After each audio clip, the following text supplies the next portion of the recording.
Vote के आधार पर सत्ता संभाला है। 2014 से आज तक गुणात्मक बदल आई है। ये बदल का चरित्र क्या है? मुझे लगता है अगर देशभक्ति की आज हम बात करें, ये बदल का चरित्र समझना हमारे लिए बहुत जरूरी है। देखिए, हम लोग कम्युनिस्ट हैं। ओवैसी साहब ने कहा हम अपनी कम्युनिटी के लिए लड़ेंगे और अपनी कम्युनिटी के लिए हम संसद में चुनकर भेजेंगे। मेरी कम्युनिटी इंसानियत है। मैं जिस कम्युनिटी को बिलोंग करती हूं, ये आस्तिक हो या नास्तिक हो, ये मेरी कम्युनिटी है। मैं जिस कम्युनिटी के लिए लड़ती हूं वो एक औरत है जो इस देश की पुरुष प्रधान समाज की शिकार बनती है। मैं जिसके लिए लड़ती हूं वो मजदूर है जो पूंजीपतियों के शोषण का, उनका श्रम का लूट होता है। मैं जिस कम्युनिटी की आवाज उठाती हूं वो किसान है जो इस देश की अनाज को पैदा करके इस देश को आत्मनिर्भर किया है। मैं उनकी प्रतिनिधित्व करती हूं जो इंसानियत में विश्वास करते हैं, हैवानियत में नहीं। और मैं समझती हूं कि आज ये चुनौती है हर शख्स के सामने कि आप अपनी कम्युनिटी को अगर नहीं छोड़ेंगे और अगर ये दीवारों को आप नहीं तोड़ेंगे, ये देश बचेगा नहीं। आप अपनी कम्युनिटी का बचाव करोगे, दलित अपनी कम्युनिटी का करेंगे, आदिवासी अपनी कम्युनिटी का करेंगे, मजदूर अपने लिए करेंगे, किसान अपने लिए करेंगे, और जो राज कर रहे हैं इस देश को बर्बाद करेंगे। आज देशभक्ति इस बात में है कि हम समझे कि क्या गुणात्मक हमारे चरित्र में क्या बदल रहा है देश के, हुकूमत के। आज वो लोग सत्ता संभाल रहे हैं जो कभी भी इस देश के संविधान को स्वीकार नहीं किए। अलग अलग दल आए, आप कह सकते हैं वो भी पूंजीपतियों की दल रहे, लेकिन कम से कम इस देश की संविधान की खुलकर धज्जियां नहीं उड़ाए। आप क्षमा करेंगे अगर मैं ऐसे सख्त शब्द इस्तेमाल कर रही हूं, धज्जियां उड़ाना।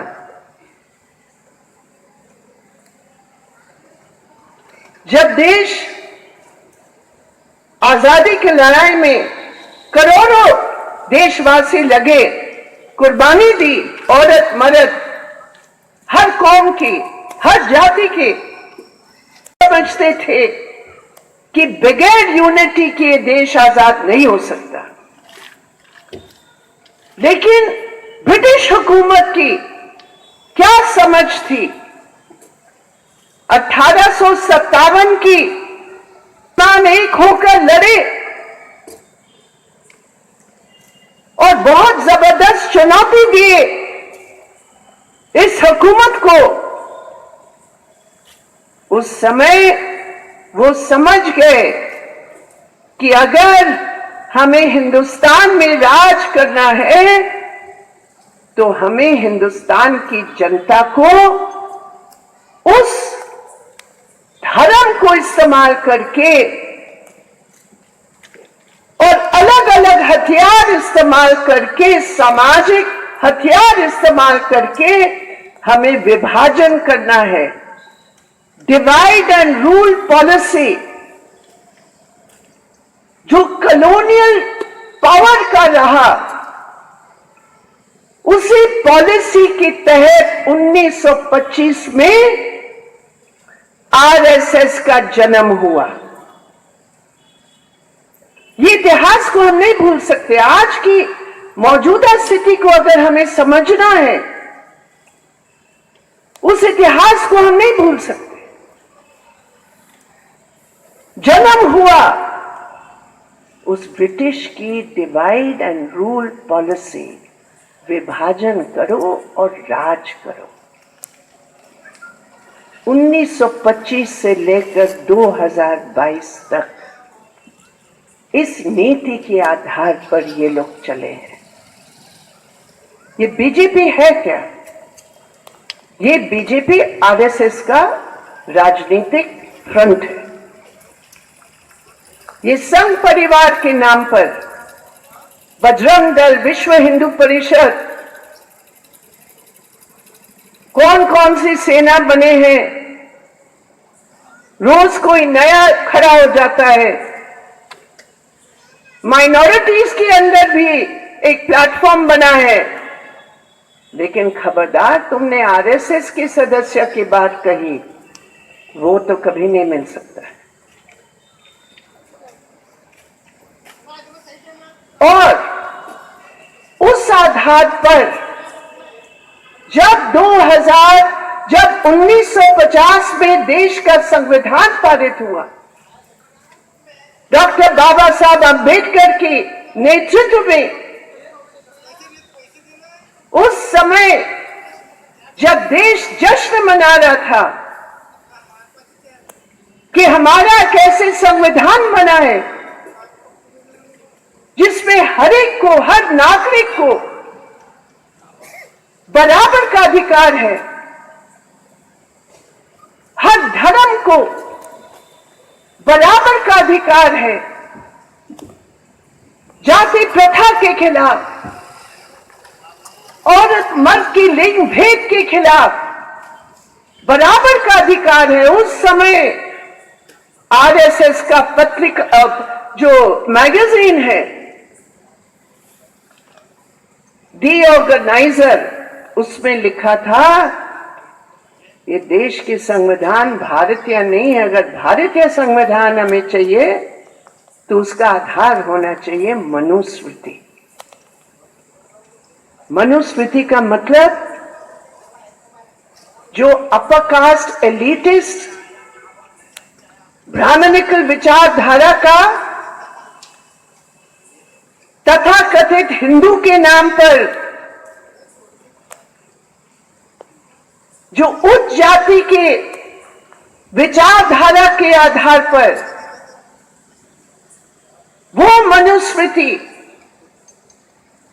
जो बाकी सब अपवित्र है, जो जाति प्रथा को, जो लिंग भेदभाव को, जो माइनॉरिटीज को इंसान ही नहीं समझते हैं, जो आदिवासियों को म्लेच्छ के नाम पर शब्द इस्तेमाल करते हैं, वो मनुस्मृति। मॉडर्न लैंग्वेज में ना, आधुनिक भाषा में बहुत सुंदर सुंदर शब्द आप इस्तेमाल कर सकते हैं,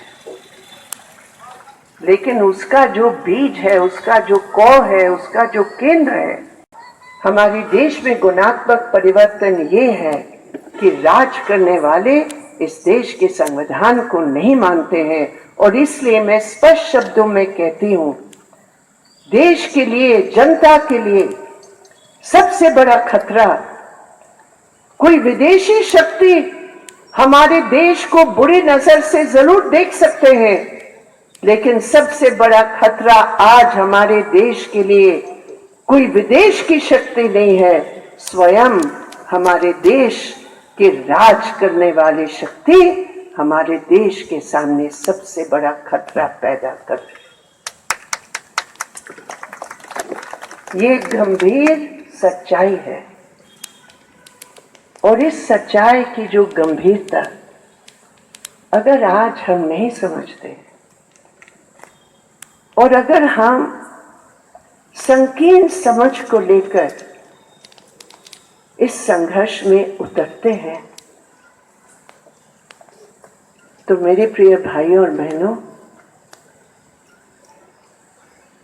हम अपने साथ बहुत बड़ा धोखा करेंगे। आज जो मजदूर संघर्ष कर रहा है, एक अंबानी एक अडानी एक दिन में 10,000 करोड़ कमाता है, एक दिन में 10,000 करोड़। और हमारे देश के अभी जो आंकड़े आए हैं, हमारे देश के 61% जनता को महीने में 14,000 रुपया भी प्राप्त नहीं है। हमारे आंकड़े नहीं है, ये सरकारी आंकड़े हैं। ये कैसे? तो आज समझने की बात है कि देश के जो बड़े पूंजीपति हैं, जो राज कर रहे हैं वर्गीय रूप में, आज वो और बीजेपी आरएसएस, उनका एक गठबंधन बना। एक तरफ बीजेपी आरएसएस संविधान को चुनौती दे रही है और दूसरी तरफ हमारे देश के अपने हिंदुस्तानी बड़े पूंजीपति मुनाफा कमाने के कारण और उस लालच में उस शक्ति का पूरे तौर पर समर्थन कर रहे हैं कि तुम हमें मदद करो, हम तुम्हें मदद करेंगे।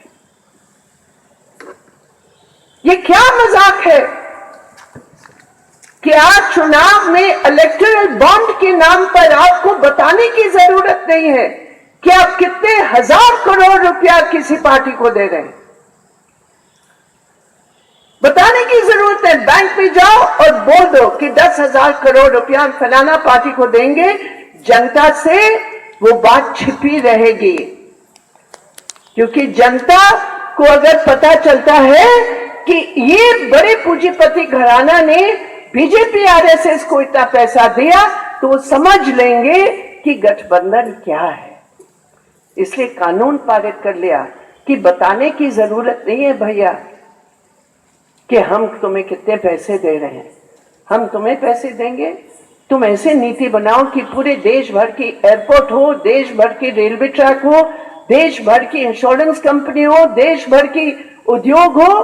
तुम हमें 40% कमीशन, तो 40 तुम अपना कमीशन लो और 40% दाम में हमें बेच दो। ये हो रहा है। तो क्या मजदूर इस संघर्ष में, जो इस देश के संविधान का जो बुलडोजर चल रहा है, मजदूर इस संघर्ष में जो आगे बढ़ रहा है, जो हड़ताल कर रहा है, जो इस सरकार को चुनौती दे रही है, वो माइनॉरिटीज के एलाय है या नहीं है? जो किसान एक साल भर संघर्ष करके इस सरकार को चुनौती दी, वो माइनॉरिटीज के एलाय है या नहीं है? कहने का मतलब यह है कि अगर हम इस गुणात्मक परिवर्तन को समझते हैं, उससे हमारी रणनीति बनती है कि हमारे दोस्त कौन है, हमारे साथी कौन है जो इस बीजेपी आरएसएस की हुकूमत के खिलाफ लड़ रहे हैं।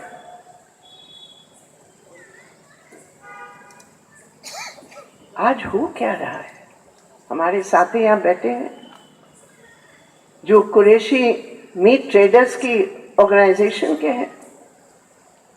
सिर्फ यहां नहीं, हमारे देश की राजधानी में अचानक जो एमसीडी का एक साउथ दिल्ली का मेयर है, उन्होंने एक दिन ऐलान कर लिया कि सारे मीट की दुकान बंद रहेंगी, क्योंकि रामनवमी 1 महीना पूरा बंद रहेगा। उस समय रमजान का भी समय था। कैसे कर सकते हैं? किसने अधिकार दिया? कौन से कानून के मुताबिक? गाजियाबाद में, पूरे लोनी के इलाके में, जो वहां बीजेपी के एमएलए हैं, वहां जाकर एक एक दुकान को बंद करवा लिया। उसके बाद हमारी मदद से हम लोग इलाहाबाद हाईकोर्ट में गए। इलाहाबाद हाईकोर्ट ने कहा यह बिल्कुल गलत है, ये नहीं हो सकता। कुछ दुकानों की जो लाइसेंस थी वो खोल दिए गए, लेकिन वोट के बाद दोबारा बंद कर दिया। तो वो क्या चाहते हैं? जीविका को अटैक कर रहे हैं।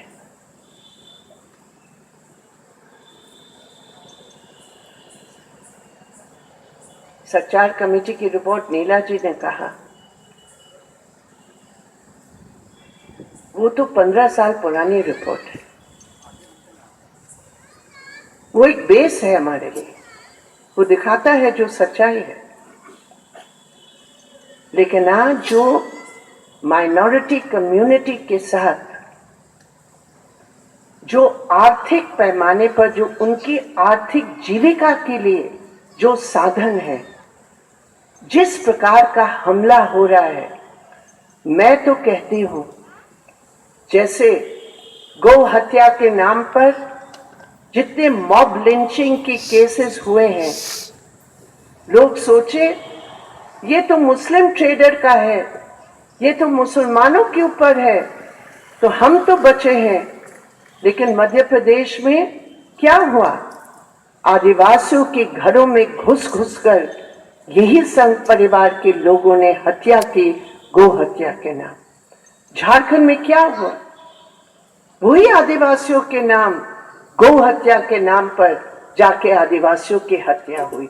मैं ये कहती हूं, अगर कोई हमारे देश में ये सोचे कि आज मुसलमानों के ऊपर हमला है तो हम क्यों बोले, तो कभी बच नहीं सकते हैं इस जुल्म से। क्योंकि ये जो बुलडोजर चल रहा है, आज मुसलमानों को शिकार बना रहे हैं।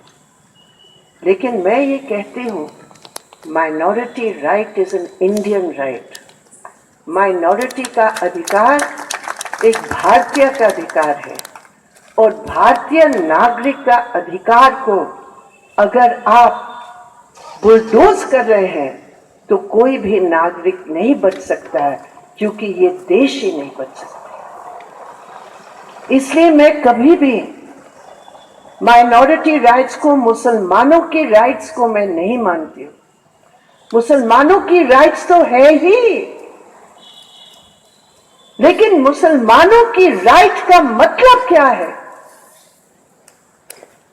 संविधान के आधार पर एक अधिकार, और वो अधिकार पर कोई बुलडोजर चलाए तो ये संविधान पर बुलडोजर चल रहा है, और एक नागरिक के हिसाब से मैं कभी इसको बर्दाश्त नहीं कर सकती हूं।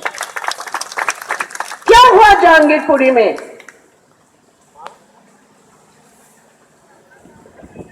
रामनवमी के नाम हमने कभी देखा नहीं हमारे देश में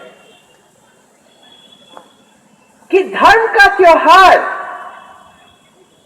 हमेशा एक मिलन का भावना के आधार पर मनाया जाता है। यह हमारा परंपरा है। लेकिन आज हमने देखा पिछले कई सालों से कि रामनवमी के नाम पर जुलूस जो निकलते हैं, हथियार लेकर निकलते हैं, नंगे तलवारों को हवा में घुमाकर निकालते, बड़े बड़े लाठी लेकर निकलते हैं। क्यों?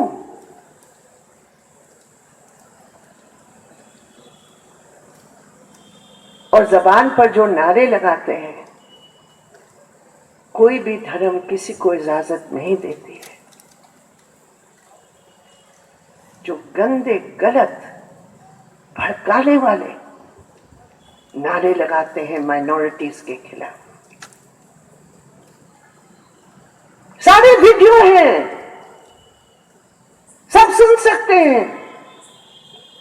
पुलिस ने कभी उनके खिलाफ कोई कदम नहीं उठाया, क्यों? और जहां जहां बीजेपी की सरकारें रही, इस बार 8 प्रदेशों में एक ही समय, एक ही त्योहार और एक जैसी घटना। हम लोग बेवकूफ हैं कि हम समझते हैं स्वतःस्फूर्त हो रहा है। ये कोई स्वतःस्फूर्त नहीं हो रहा है, ये एक प्लान थी। रमजान के समय, उस समय जब सब नमाज पढ़ने के लिए मस्जिद की ओर बढ़ रहे हैं, उस समय मस्जिद के सामने खड़े होकर अपना डीजे की गीत जोर जोर से बजाकर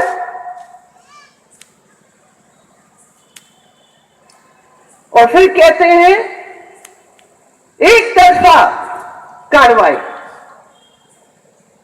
क्लैश हुआ।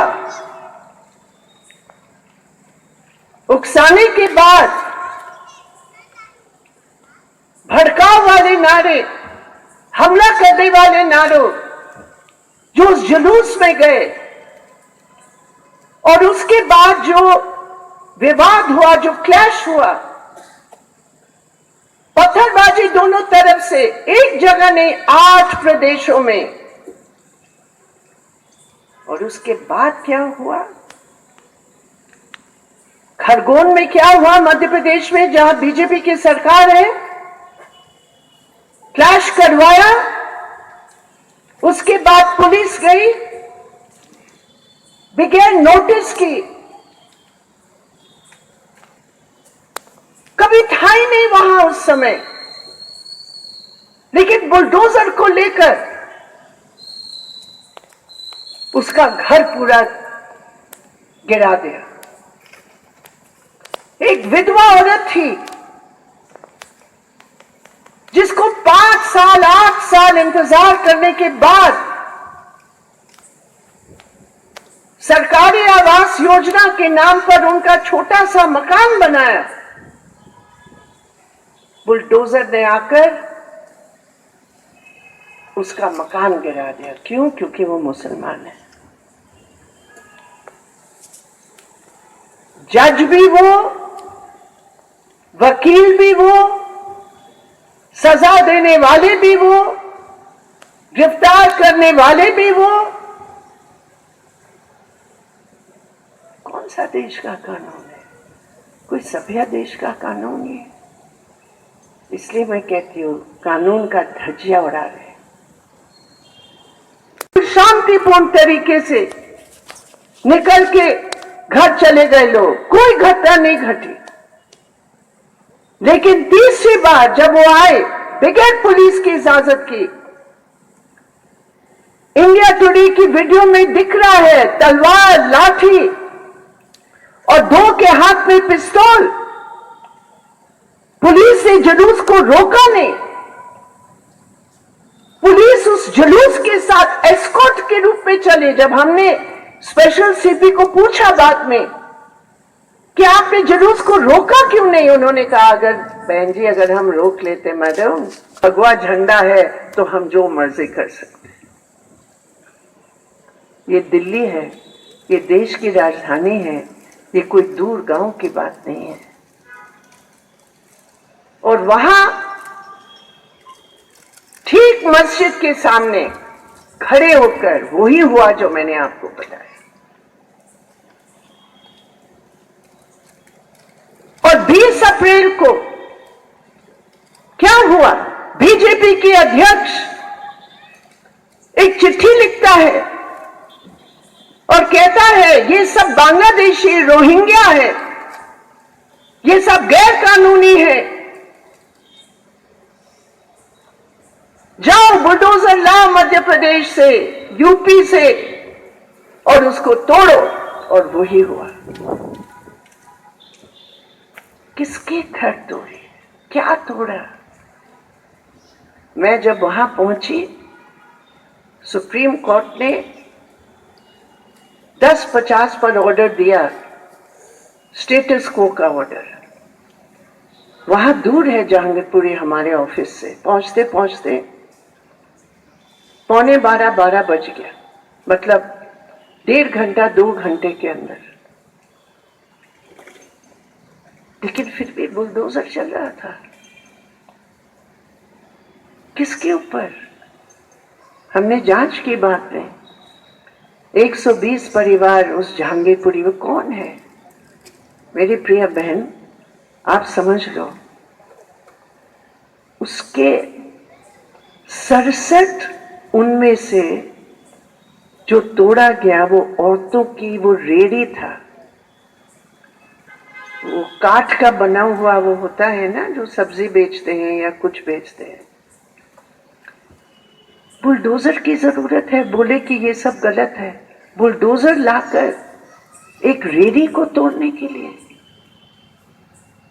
ये दिखाए देश के प्रधानमंत्री।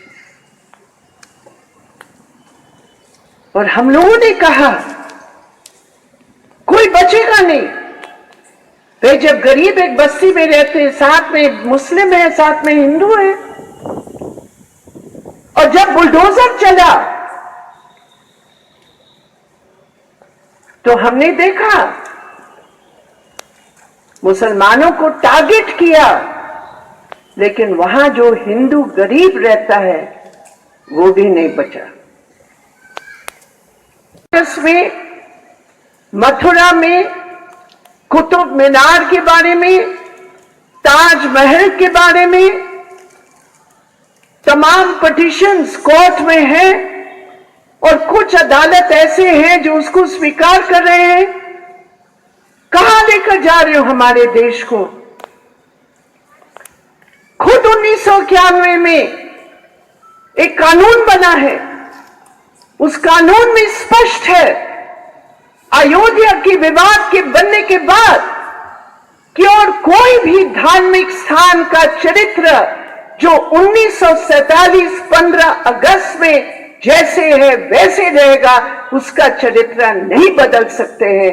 ये देश के कानून है। लेकिन 2024 में चुनाव आ रहे हैं,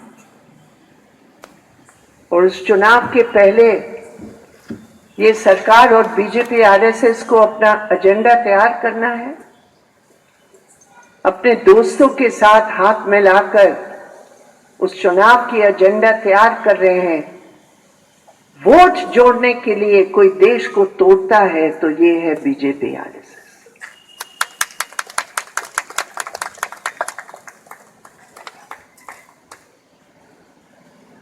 तो हमें इसके खिलाफ खड़ा होना है, हताश नहीं होना है। वो चाहते हैं हम हताश हो। याद रखो, अभी भी इस देश में 60% लोग हैं जो बीजेपी को वोट नहीं दिए, 60% लोग। सरकार उस अधिकार को समझकर, शिक्षा के अधिकार को समझ, कोई हलाल, कोई झटका का कोई सवाल, एक औरत के साथ जो जुल्म होता है, ये लाल झंडा आपको मिलेगा। इसलिए मेरे प्रिय साथियों, आप लोग यहाँ आए, हमारी बातों को बहुत धैर्य से सुना। मैं आपकी शुक्रिया, आभार मैं प्रकट करती हूँ, और मैं उम्मीद करती हूँ कि आने वाले दिनों में हमारी जो डिस्कशन है, हमारी जो बहस है, एक होकर हम लोग इस बुलडोजर को, जो देश की संविधान, देश की इंसानियत को बुलडोज कर रही है, एक साथ मिलकर हम लोग रोकेंगे। हम होंगे कामयाब निश्चित रूप पर। बहुत बहुत धन्यवाद। सलाम, नमस्कार।